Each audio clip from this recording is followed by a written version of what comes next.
El Señor esté con vosotros. Lectura del Santo Evangelio según San Juan. En aquel tiempo muchos de los discípulos de Jesús dijeron: este modo de hablar es duro, ¿quién puede hacerle caso? Sabiendo Jesús que sus discípulos lo criticaban, les dijo: ¿esto os escandaliza? Y si vierais al Hijo del Hombre subir a donde estaba antes. El Espíritu es quien da vida, la carne no sirve para nada. Las palabras que os he dicho son espíritu y vida. Con todo, hay algunos de entre vosotros que no creen. Pues Jesús sabía desde el principio quiénes no creían y quién lo iba a entregar. Y dijo: por eso os he dicho que nadie puede venir a mí si el Padre no se lo concede. Desde entonces muchos discípulos suyos se echaron atrás y no volvieron a ir con él. Entonces Jesús dice a los 12: ¿también vosotros queréis marcharos? Simón Pedro le contestó: Señor, ¿a quién vamos a acudir? Tú tienes palabras de vida eterna. Nosotros creemos y sabemos que tú eres el Santo de Dios. Palabra del Señor.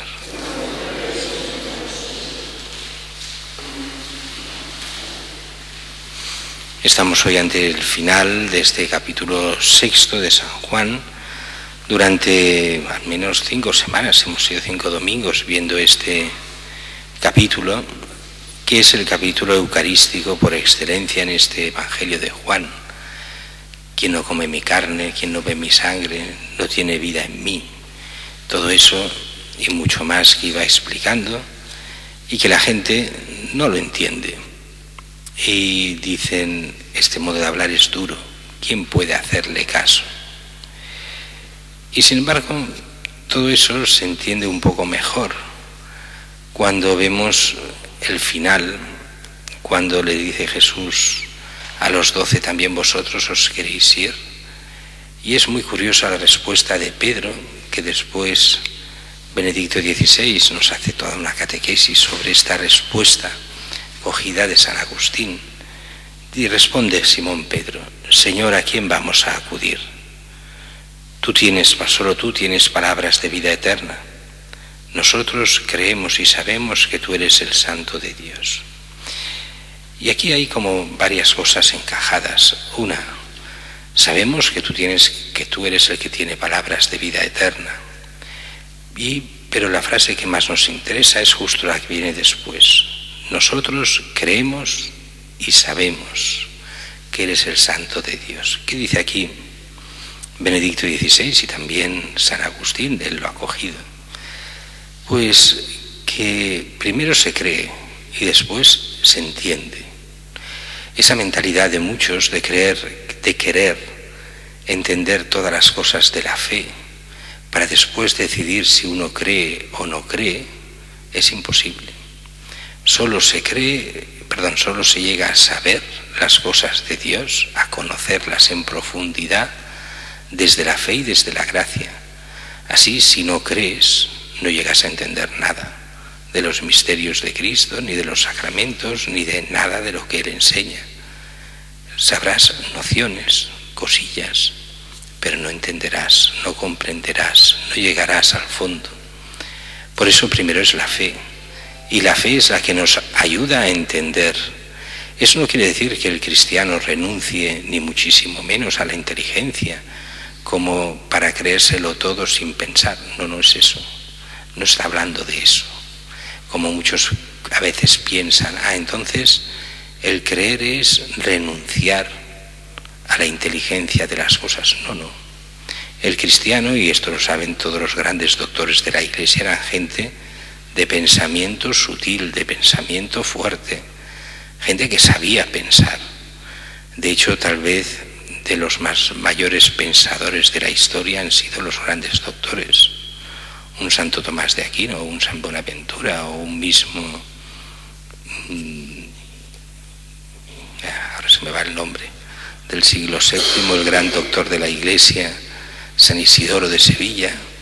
Eran considerados en su tiempo la gente más inteligente de su tiempo, gente que sabía pensar, y por eso, con la ayuda de la gracia, eran los mejores pensadores en las cosas cristianas. también en otras cosas, también en filosofía y en San Isidoro también en las cosas del mundo, le interesaba todo. Pero es cierto que sin la fe no se entienden muchas cosas. Y a veces el cristiano ha de dar un pequeño salto mortal, que es: la Iglesia me enseña, la Iglesia, estamos hablando de la tradición de la Iglesia, la tradición fuerte, el Evangelio, me enseña una cosa que no entiendo. Bien, no te preocupes, si crees y llegarás a entenderla. A mí esto es lo que me pasó ya hace muchísimos años, cuando yo estaba en el seminario. Decía: a ver, no entiendo por qué Jesucristo ha de morir en la cruz para salvarnos. Sí, sé que es así, porque nos lo enseña la Iglesia, pero no lo entiendo. Podría habernos salvado de cualquier otra forma, no hacía falta morir en la cruz, esa salvajada, ¿para qué? Y decía: pero bueno, si la Iglesia lo enseña, pues es verdad, ya lo entenderé. Y al final, pues, se da el salto de la inteligencia y se entiende. Y se entiende porque es el acto mayor de amor que Dios puede hacer por el hombre: entregar su vida por nosotros, a cambio de nuestros pecados. Y entonces se puede llegar a entender por qué Cristo muere en la cruz, como el don más grande que Dios nos hace a cada uno de nosotros, para nuestra redención, para que podamos llegar al cielo, para que nos podamos convertir. La prueba de amor más grande, el que da la vida por sus amigos. Cristo, Dios hecho hombre, que da la vida por nosotros. Y aquí en este texto, ¿a quién acudiremos cuando vienen las dudas? Si tú eres el único que tiene palabras de vida eterna. Los hombres no tenemos palabras de vida eterna. Cristo es la vida eterna. Solo en Él hay vida eterna. Él es el Señor y Redentor. Nosotros creemos en ti. Y entonces sabemos, creyendo en ti, que eres realmente el Santo de Dios.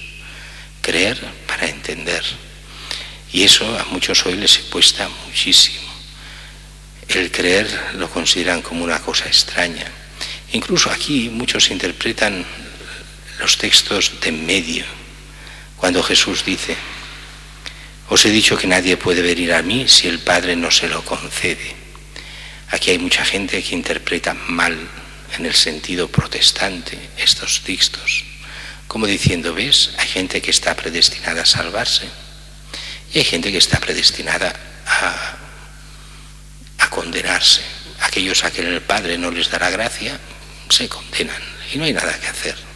Así que el hombre no es libre, depende solo de la voluntad de Dios. Esto es lo que dicen algunos protestantes. Y dices: no habéis entendido nada. La gracia siempre es necesaria, pero hay que pedirla a Dios. Y entonces Dios la concede. Si no la pides, no te la concede.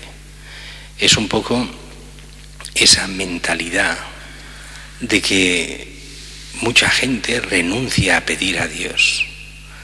O le pide a Dios todo menos lo que le ha de pedir. Y vemos muchísima gente que es capaz de pedir pues todos los favores imaginables e inimaginables, pero no pide una cosa, que es la gracia, que es el don del Espíritu Santo para vivir en cristiano, para convertirnos siempre más a la fe, para vivir según Dios. Si no lo pedimos, no tiene por qué concederlo. Y es el mismo Jesús que en el Evangelio nos lo dice: pedid y se os dará. Cuanto más vosotros, que sois malos, nos dice, sabéis dar cosas buenas a vuestros hijos, cuanto más vuestro Padre del cielo dará el Espíritu Santo a aquellos que se lo pidan.